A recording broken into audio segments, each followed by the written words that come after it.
Hello बच्चों, ये वाला जो टॉपिक है ये स्किन का सेकंड पार्ट है।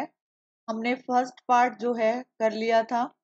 इसमें मैंने आपको लास्ट क्लास में मैंने स्किन फर्स्ट पार्ट में मैंने आपको जो है हेयर तक करवाया था और उसमें हमने रीडिंग करी थी और साथ में क्वेश्चन आंसर डिस्कस करे थे। लेकिन इस क्लास में हम सिर्फ सेकंड की रीडिंग करेंगे और आपको पार्ट बताऊंगी कि कौन कौन से जो है क्वेश्चन इसमें आते हैं। ठीक है, तो ये जो है आपके लिए बहुत जरूरी है। रीडिंग रीडिंग से आपको बुक का पता चलता है कि इसमें है क्या। और रिवाइज से, रिवाइज मतलब प्रैक्टिस, आप रिटन प्रैक्टिस करोगे, जब इसको रिवाइज करोगे तो वो क्लियर हो जाता है।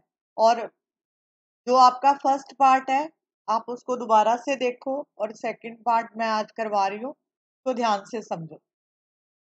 सबसे पहले है कि जैसे हमने बोला था कि यहाँ पे पहले हेयर की बात करी थी, आज हम जो है नेल की बात करेंगे। नेल जो है एक हार्ड पार्ट होता है।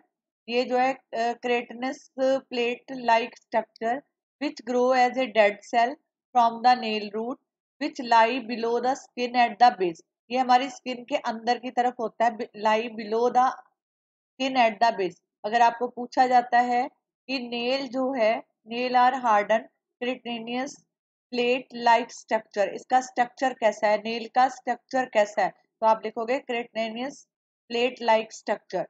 ये कैसे ग्रो करता है, तो आप बोलोगे dead cell from the nail, nail के डेड सेल से ग्रो करता है। ठीक है, नेल रूट मतलब dead cell from the nail root, dead cell from the nail root. ठीक है, ये कहाँ पे होता है, तो आप लिखोगे lie below the skin at the base. Is this clear? यहाँ से आपको 3 क्वेश्चंस जो है मिल जाते हैं। ठीक है, क्योंकि कई बार आपको एमसीक्यू में क्वेश्चन पूछे जाते हैं। एमसीक्यू तभी आप कर पाओगे अगर आपने लेसन को प्रॉपर रीड किया है। ओके, आगे है, दोबारा सुनो, एक बार और करा देती हूँ। Nails are harden keratinous plate like structure. ये जो है क्रेटेनियस लाइक स्ट्रक्चर है, ये बनता है जो डेड सेल है हमारे नेल रूट के, और ये लाई करता है स्किन के बेस में। आगे है, इसके पार्ट जो है प्लेट बेड मैट्रिक्स। प्लेट मतलब it is a hard and outer part of the nail. ये जो है किससे बना होता है, डेड से बना होता है और केराटिनाइज सेल से बना होता है। अगर आपको पूछा जाए कि प्लेट जो है किससे बना है, आपको ये पता होना चाहिए कि ये नेल का आउटर पार्ट है और ये वाला हार्ड पार्ट होता है। और ये किससे बनता है, डेड और केराटिनाइज सेल से। ओके, उसके बाद है बेड। बेड मतलब root. It lie below the nail plate, ये नेल की प्लेट के नीचे होता है, रूट्स जिसको बोलते हो। ठीक है, आगे है मैट्रिक्स।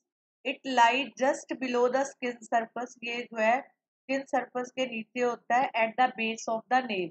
इट इज विजिबल, ये विजिबल होता है, और वाइटिश हाफ मून। आपके जो जैसे ये मान लो आपका नेल है, ठीक है, ये नेल फॉर्मेशन है ये, तो यहाँ पे हाफ मून बना होता है।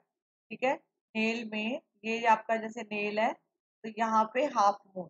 It is light just below the skin surface, ये स्किन सरफेस के पास होता है, base of the nail. It is visible as a whitish half moon at the base of the nail. It produce new cells which are maturation, push out the older one toward the tip of the nail and causes growth of the nail. मान लो कई बार nail जैसे बीच में टूट गया तो ये automatically जो है अपने आप ग्रो करता है। जहाँ यहाँ से भी रूट से भी निकल जाए तो अपने आप जो है नेल वापस आ जाता है। तो ये जो है आपको पूछा जाएगा, क्वेश्चन कैसे आएंगे। अब देखो कि what is the meaning of plate. Plate का मतलब है कि ये जो है नेल का हार्ड पार्ट है और आउटर पार्ट है, और ये किससे बना होता है, डेड सेल से बना होता है और केराटिनाइज सेल से बना होता है। सेकंड है बेड। क्या होता है बेड, जो है रूट का फॉर्म होता है, रूट के साथ अटैच होता है, lie below the nail plate, जहाँ से नेल प्लेट शुरू होती है उसके जो है क्या होता है, roots, lie below the nail plate. आगे है मैट्रिक्स। ये जो है lie just below the skin surface, skin surface के पास होता है। इट इज विजिबल, ये दिखता है, और आपकी जो नेल होती है उसका जो है यहाँ से बेस पार्ट से यहाँ हाफ मून बनता है। ठीक है, जब ये जो है क्या कहते हैं कि it produce new cell which on maturation push out older one toward the tip of the nail causes growth of the nail. Is this clear? अब देखो again sebaceous gland. Sebaceous gland वो होता है, ब्रांच ग्लैंड है, usually open at the hair follicle through sometime they even open directly to the outside, they give out an oily secretion जिसको sebum बोलते हैं। Is important, ये question बहुत बार आता है। ठीक है, ऑयली सिक्रीशन को, oily secretion is called sebum. Okay,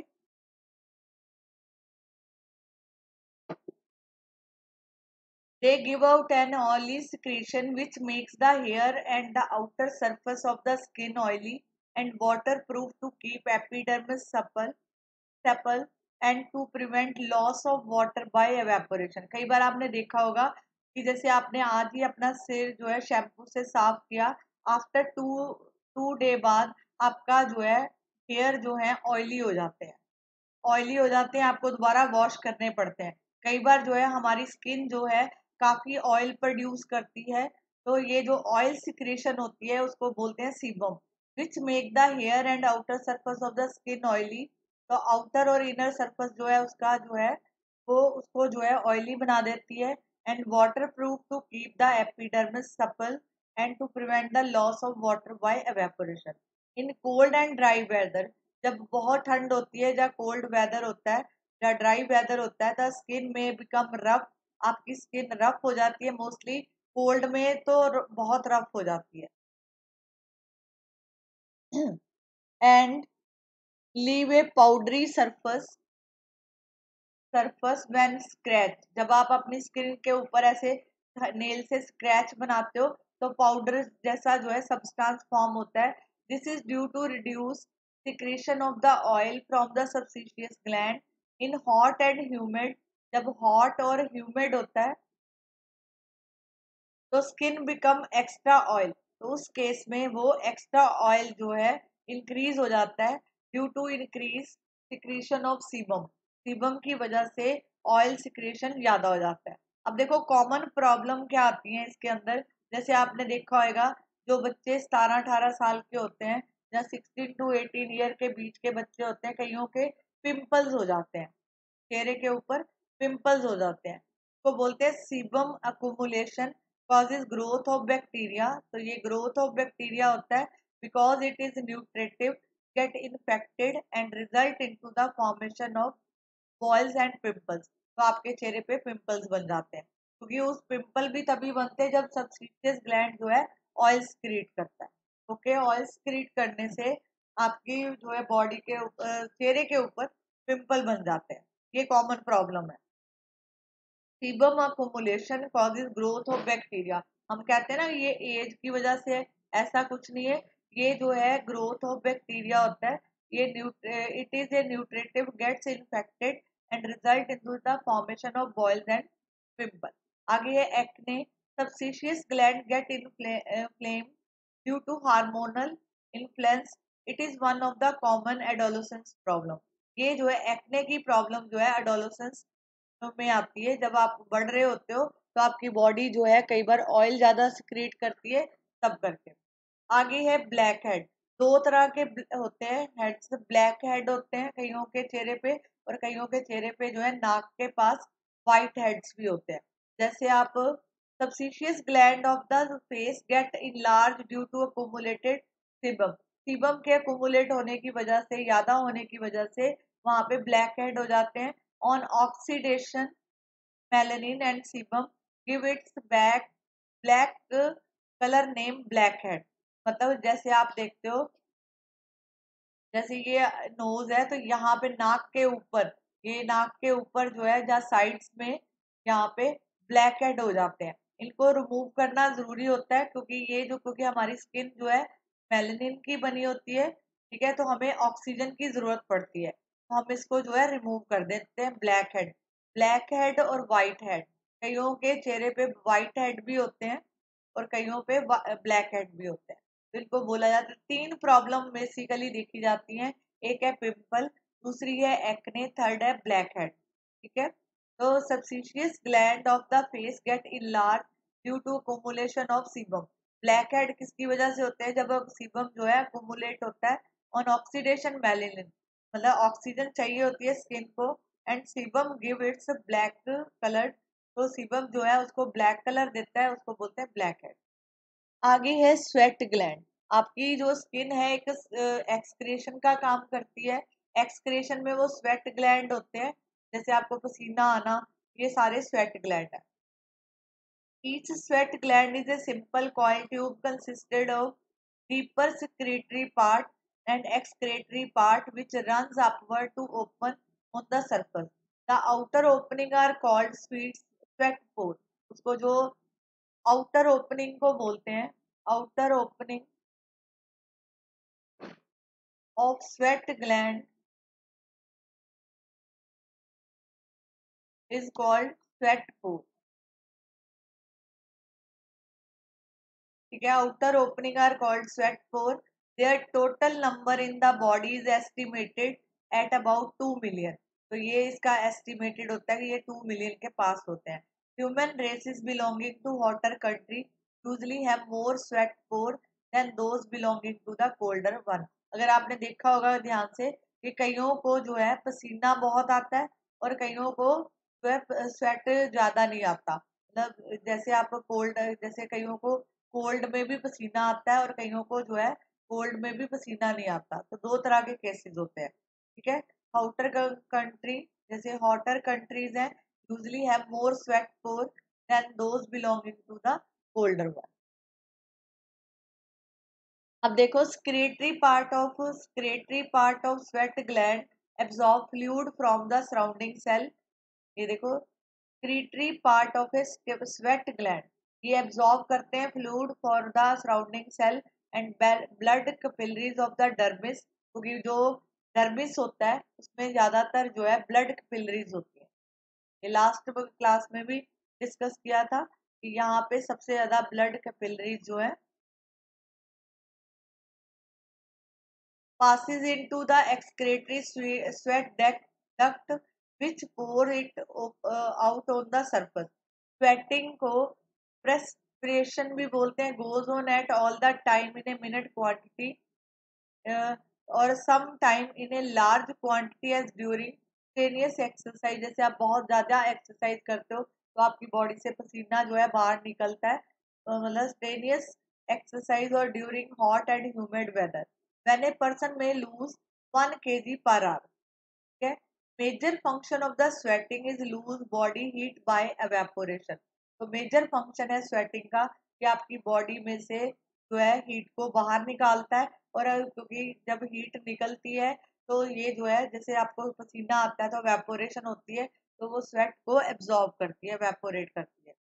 अब देखो, स्वेट जो है, पसीना आना जो है, वो 99% जो है वाटर होता है। आपने देखा होगा कुछ बच्चे जब ग्राउंड में खेलते हैं तो उनको जो है स्वेटिंग बहुत होती है। ठीक है, स्वेटिंग की जो है शर्ट तक भीग जाती है। तो कहने का मतलब है जब आप ज्यादा स्वेटिंग करते हो, कोई मेजर एक्सरसाइज, कहते हैं ना कि रोज एक्सरसाइज करनी चाहिए। ठीक है, एक्सरसाइज अगर मान लो कोई कहता है कि मैंने वेट लॉस करना है, तो वेट लॉस का मतलब है कि अगर उसकी बॉडी से पसीना बाहर आ रहा है, स्वेटिंग हो रही है, ठीक है, तो वो 1 kg पर आवर में उसको जो है लॉस कर सकता है, मतलब जो है अपनी बॉडी से लूज करता है।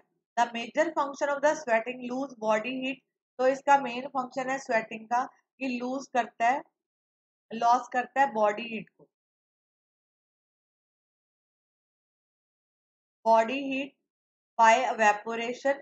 तो ये 99% जो है उसमें पानी होता है, और साथ में 0.2 से लेके 0.5% जो है सॉल्ट होता है, परसेंट सॉल्ट होता है। अब ये सॉल्ट्स में होता क्या है? सॉल्ट में मेनली सोडियम क्लोराइड होता है, ये NaCl होता है, sodium chloride. Traces of urea, तो यूरिया जो है 0.8% के पास होता है। अब अगर आपको पूछा जाए, दोबारा देखो, अगर आपको पूछा जाए कि जब स्वेट होता है, ठीक है, तो आपकी बॉडी से वाटर जो है वो उसमें स्वेटिंग में वाटर कितने परसेंट होता है, तो आप लिखोगे 99%। अगर आपको बोला है सॉल्ट कितना होता है, तो आप लिखोगे 0.2 से लेके 0.5। सॉल्ट मतलब सोडियम क्लोराइड। अगर आपको पूछा है कि यूरिया का क्वांटिटी कितना है, तो 0.08%। ओके, ये भी जो है परसेंट में आएगा। Is this clear? तो इस तरह जो है the urea loss through the sweat is about 1% of the total urea excreted by the body. Cold sweat में be due to psychic influences such as fright और nervousness। तो कोल्ड स्वेट तब भी कईयों को आपने देखा होगा बैठे बैठे पसीना आता है, जहाँ कहीं फेयर सिचुएशन हो, ठीक है, जहाँ डर जाते हैं तब भी उनको पसीना आता है। कई लोग झूठ बोलते हैं तब भी उनको स्वेटिंग शुरू हो जाती है। तो स्वेटिंग में also company nausea and severe pain due to loss of body salt. ठीक है, तो स्वेटिंग में also company nausea and severe pain due to loss of body salt. ठीक है, अब आगे चलते हैं। आगे है मेमोरी ग्लैंड। मेमोरी ग्लैंड जो है मेल और फीमेल में मेल और फीमेल में दोनों में होते हैं, but are modified sweat gland. These gland are present both in male and female, but in a male they persist only rudimentary state. ये rudimentary स्टेट में होते हैं, whereas female at a puberty they enlarge in the form of pair of breast। ठीक है, each breast carry ए central conical projection. अब देखो conical projection जिसको बोला जाता है nipple. 15 to 20 milk duct open at the nipple. तो 50 से लेके 20 मिल्क डक्ट जो है वो निप्पल के थ्रू जो है जुड़ी होती है। Each milk duct is continue inward a branching manner to join cluster of 15 to 20 lobes of mammary gland। The activity of the mammary gland is related to reproductive hormone। तो ये एक reproductive hormone होता है। अगर जैसे कोई female जो है प्रेग्नेंट होती है, तो उस केस में जो है इसको प्रोलैक्टिन भी बोला जाता है। प्रेगनेंसी होती है तो वो मिल्क क्रिएट करती है बाय मेमरी ग्लैंड। ठीक है, जो बेबी के लिए हाईली न्यूट्रिटिव जो है प्रोडक्ट होता है, मतलब बेबी को फीड कराया जाता है इसके थ्रू। तो जिसकी वजह से ये जो है बेबी को एक न्यूट्रिशियस सब्सटेंस जो है और ग्रोथ में हेल्प करती है। तो देखो जो कुछ चीजें बड़ी इंपॉर्टेंट है। कैसे? अब देखो अगर पूछा जाए कि मेल, हमने बोला कि जो ब्रेस्ट है वो मेल और फीमेल में दोनों में होती है, लेकिन मेल में जो जिस स्टेट में होती है उसको बोलते हैं रोडोमेंट्री स्टेट। ठीक है, लेकिन जो फीमेल होती है एट ए पबर्टी, ये जो है इन लार्ज ब्रेस्ट होती है। ये जो है ब्रेस्ट जो है carry central central conical projection is called nipple. 15 to 20 milk duct open at the nipple. Each milk duct is continue inward a branching manner to join cluster of 15 to 20 lobe of mammary gland। Is this clear?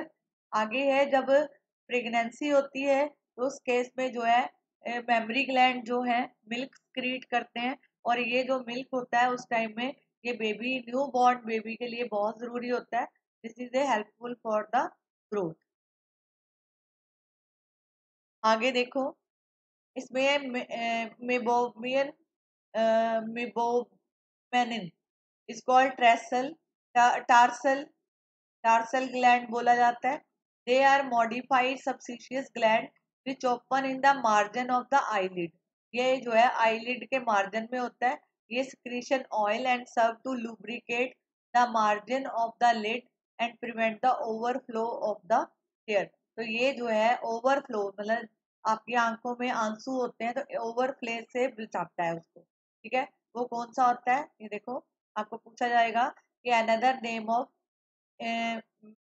Mebo Meibomian, तो आप लिखोगे tarsal. ठीक है, तो ये क्या काम करता है? ये लुब्रिकेशन का काम करता है, ऑयल क्रिएट करता है, और मार्जिन ऑफ द लिड में प्रेजेंट रहता है और prevent the overflow of air.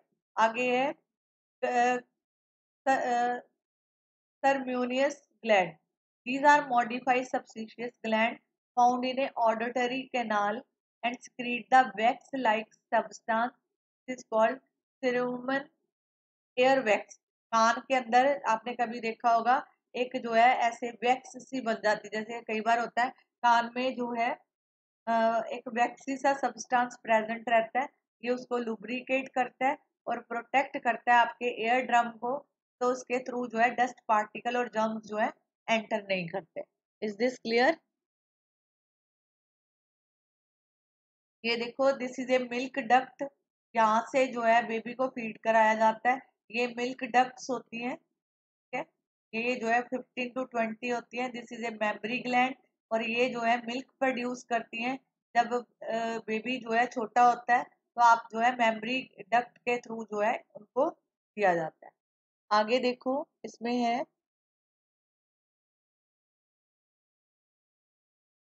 this is also important, skin and heat regulation of body. All mammal including human are warm blooded। पे दो तरह की बात करेंगे, एक वार्म ब्लडेड और एक कोल्ड ब्लडेड। वार्म ब्लडेड को एंडोथर्मल बोला जाता है, ठीक है। Also are the birds and they, इसमें मैमल में ह्यूमंस आते हैं। ह्यूमन जो है वार्म ब्लडेड होते हैं। तो also the birds, they all maintain or more less and constant body temperature even it is very cold and very hot। जब बहुत ज्यादा गर्मी होती है और बहुत ज्यादा जो है सर्दी होती है, तब जो है मेंटेन करते हैं ये जो है बॉडी के कांस्टेंट टेम्परेचर को, ठीक है।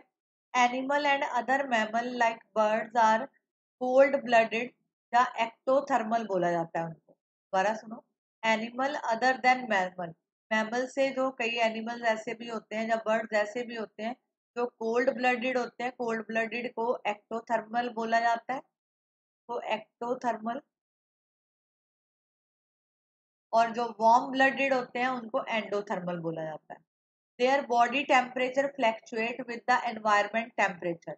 जब हमने बोला कि मैमल के अलावा एनिमल अदर देन मैमल और बर्ड्स जो है कोल्ड ब्लडेड होते हैं, कोल्ड ब्लडेड को एक्टोथर्मल बोला जाता है। उनका जो बॉडी टेम्परेचर है वो फ्लैक्चुएट करता है bye environmental temperature.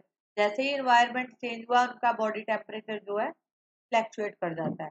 This means that they must somehow escape both condition, too hot and too cold.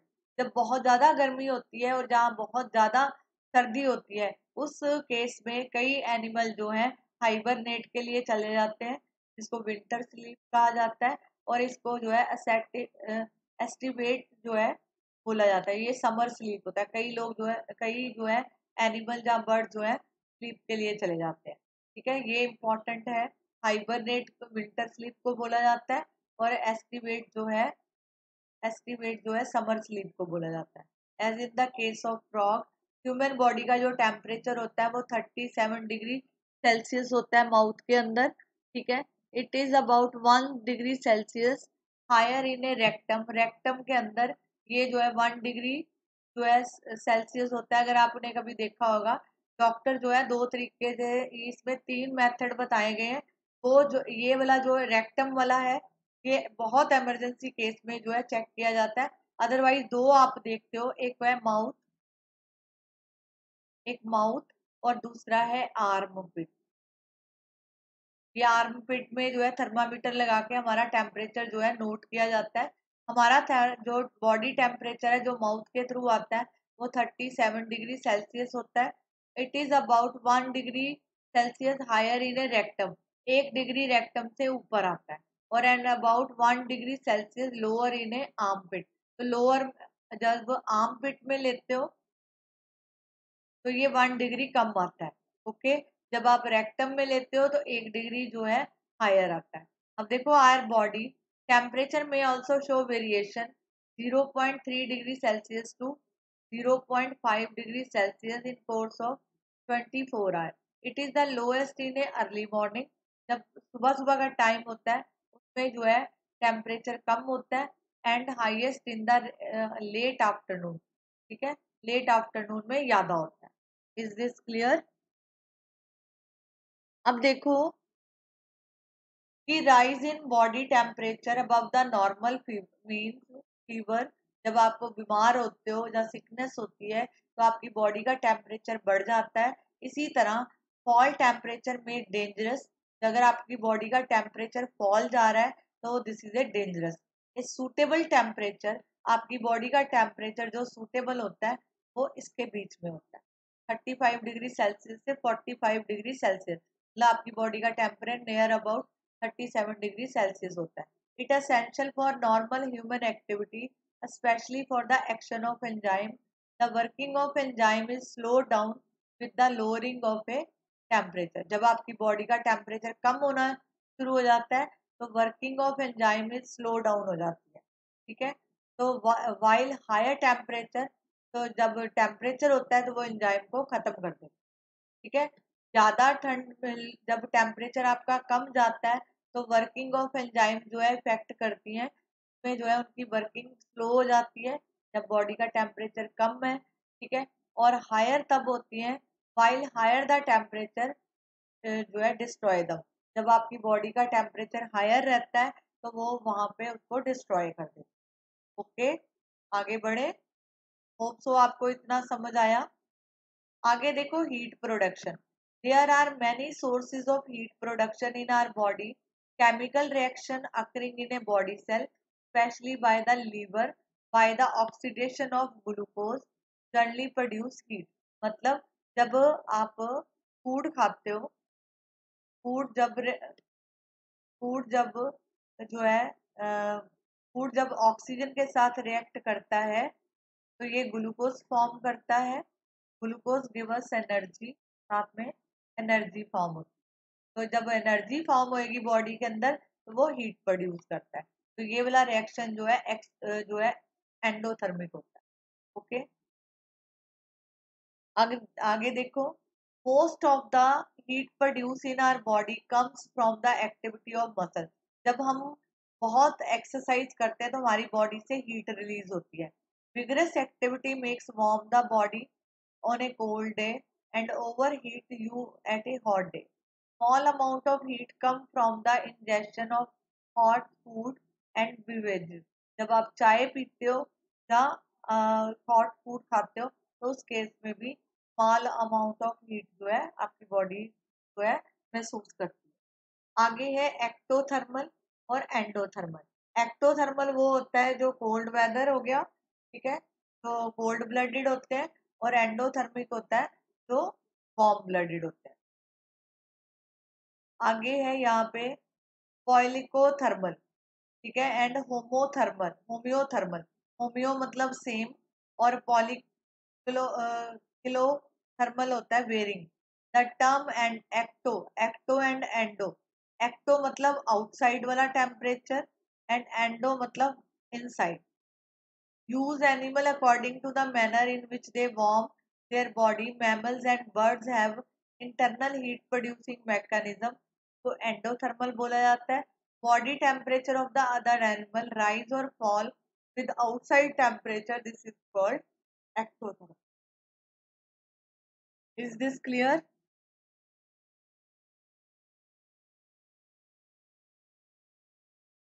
पहले आप इसको रीड कर लो, मैं आपके लिए ये खोल रही हूँ, आप इसको रीड करो।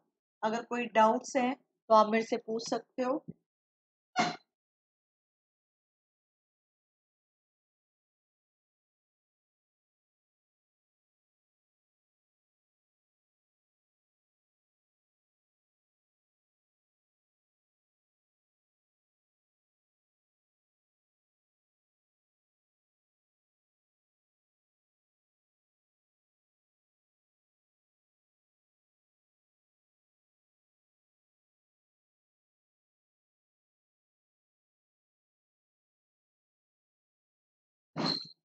अब देखो,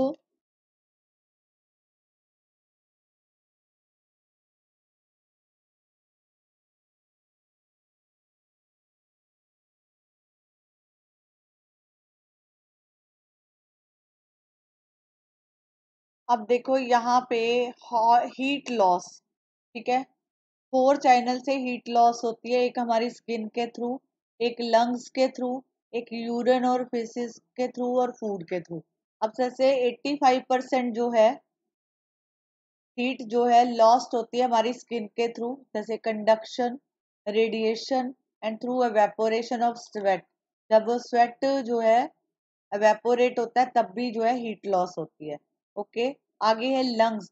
heat is lost in a warm air which is breathe out. जब हम सांस लेते हैं, ब्रीथ छोड़ते हैं, आप अपने नोज के नीचे हाथ रखो तो आप देखोगे कि वहां पे कार्बन डाइऑक्साइड बाहर आ रही है, तो वो वहां पे हीट होती है। Heat is lost in a warm air which is breathe out. जब आप ब्रीद आउट करते हो, this loss in a warm air can easily be experience by gently blowing on the back of your hand, keeping the mouth out wide open. आप अपना मुंह खोलो, जोर से फूंक मारो, अब देखो गर्म हवा बाहर आएगी। Some heat is also lost during vaporization of water from the lung.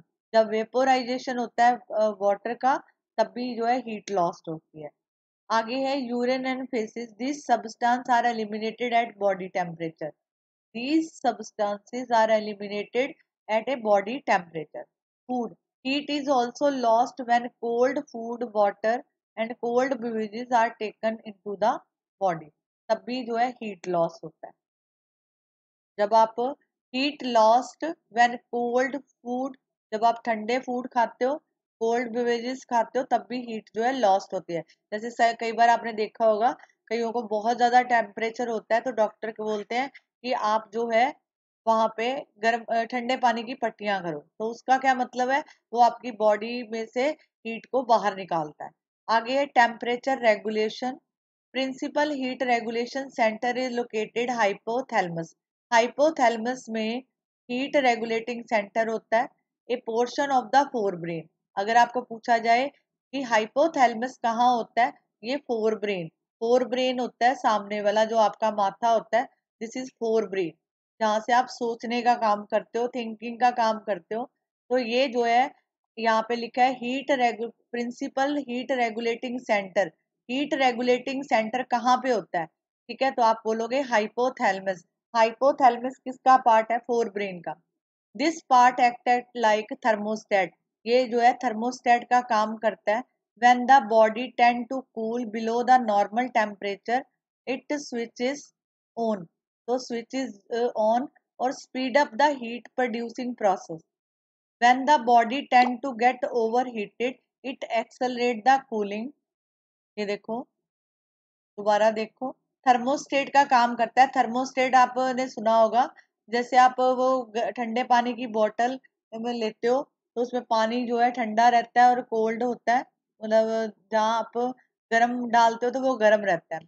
तो इसमें है body tend to cool below the normal temperature, it switch on, speed up the heat producing process। When the body tend to get overheated, it accelerates the cooling process and switch off the heat producing process। मतलब अपने आप जो है heat देना शुरू कर देता है और अपने आप जो है हीट को बंद कर देता है। In a cold weather, when outside temperature, जब मान लो ये कोल्ड वेदर चल रहा है, अगर बाहर का टेम्परेचर जो है लो है, अगर टेम्परेचर बाहर का लो है, तो ब्लड वेसल्स गेट नैरोड, जिसको जो है वैसो कॉन्ट्रैक्शन बोलते हैं। क्या बोलते हैं, वैसो कॉन्स्ट्रिक्शन, वैसो कॉन्ट्रिक्शन बोलते हैं। This reduce the blood supply to the skin. तो ये जो है ब्लड सप्लाई को रिड्यूस कर देती है। As a result there is a less loss of heat by convection. तो आपकी बॉडी से हीट बाहर कम आती है। Conduction and radiation and also less loss of heat through vaporization of sweat, because with reduced blood supply, sweat glands secrete less sweat। तो सर्दियों में जो है आपके जो है स्वेट ग्लैंड जो है वो कम जो है स्वेटिंग करते हैं। This is a natural method to conserve the person look pale और ब्लूइश, सॉरी यहाँ पे, this is a natural method to conserve body heat. ये एक नेचुरल मेथड है कि आप उसको जो है हीट को कंजर्व करने का। Vasoconstriction occur, it make a person, अगर जो है वैसो कंस्ट्रक्शन होता है तो उस केस में जो है पर्सन जो है पीले रंग का या bluish, because of reduce blood supply the skin. आपने कई बार देखा होगा कईयों के जो है नेल जो है नीले पड़ जाते हैं, स्किन नीली पड़ जाती है। उसका रीजन क्या है? Vaso constriction occur. It make person look pale or bluish because of reduced blood supply to the skin. Simultaneously, the heat production is increased by increased metabolic rate through increased muscular activity, which is sometimes is the form of shivering. आपने देखा होगा यहाँ पे है because of reduce blood supply to the skin simultaneously the heat production is increase. Heat जो है increase कर जाती है और increase metabolic rate to increase muscular activity which is sometime is shivering. कई बार आपने देखा होगा बहुत ज्यादा ठंड लगती है, लोग बुरी तरह से कांपते हैं, उसको बोलते हैं शिवरिंग। ठीक है, मतलब ये जो है इसका। अब देखो hot weather when outside temperature is high. Temperature जो है बाहर का जब हाई होता है तो पर्सन जो है टेनियस फिजिकल वर्क में एंगेज होता है। इसका मतलब है कि over production of heat within the body. Blood supply to the skin is increase, कि जो ब्लड सप्लाई है वो इंक्रीज हो जाती है, तो बोलते हैं dilation. Blood vessel in the skin, इसको बोलते हैं वैसोडिलेशन। ये इंपॉर्टेंट है, दिस इज इम्पॉर्टेंट। इसमें क्या है? The blood supply to the skin is increase. Blood supply skin में इंक्रीज हो जाती है और इसको बोला जाता है dilation of the blood vessel in the skin. This result is greater loss of heat radiation and also vaporization of sweat. Latent heat का मतलब होता है छिपी हुई heat which is now produced large quantity due to rich supply of blood of the skin. Air movement over the body help speed up evaporation. आपने देखा होगा जब आपको बहुत ज्यादा स्वेटिंग होती है तो आप पंखे के नीचे खड़े होते हो तो आपको कूल महसूस होता है, ठीक है, ठंडक लगती है। तो इसका क्या मतलब है? जब तेज पंखा चलता है तो आपकी बॉडी से जो स्वेट है वेपोरेट होना शुरू हो जाता है और आपकी बॉडी जो है कूल हो जाती है। That is why the fan which do not cool the air of the room have cooling effect on our body. Heat stroke or sunstroke is a condition of which sweat production is unable to keep pace with its evaporation in very hot winds. This result in rise the body temperature. इसमें आपको fever आ सकता है, आप बेहोश भी हो सकते हो, सम प्रॉब्लम अराइज हो जाती है जब बहुत ज्यादा धूप होती है। तो कहते हैं ना कि धूप में निकलना नहीं चाहिए, उसमें सन स्ट्रोक हो सकता है। ठीक है, तो आपकी बॉडी का टेम्परेचर राइज हो सकता है, तो उस केस में आपकी हालत जो है खराब हो सकती है। उस केस में आपको बोला जाता है, जैसे आप ग्राउंड में भी खेलते हो तो आपको बोला जाता है कि drinking a lot of water and taking a little more of salt in A summer is good precaution against heat stroke. आपको बोला जाता है जहाँ तो ग्लूकोज पियो, ठीक है, जहाँ वाटर लगातार पियो। वाटर पीने से भी आपकी बॉडी में जो है आपका स्किन का टेम्परेचर जो है डाउन जाता है। होप सो आपको ये चैप्टर क्लियर होगा। इसमें इंपॉर्टेंट टर्म्स है। रीडिंग कराने का मेरा मेन मकसद ये है कि जब आप एमसीक्यू फॉर्म में जहाँ शॉर्ट आंसर में क्वेश्चन करते हो उस केस में जो है शॉर्ट आंसर क्वेश्चन करते हो उसके आंसर बिना रीडिंग के आपको नहीं मिलेंगे। तो आपको मैंने इसका कराया, नेक्स्ट क्लास में हम इसके जो है क्वेश्चन आंसर डिस्कस करेंगे। ओके, तब तक जो है आप लेसन रीडिंग करो, अच्छी तरह रिवाइज करो, आपको क्लियर हो जाएगा। Thank you so much.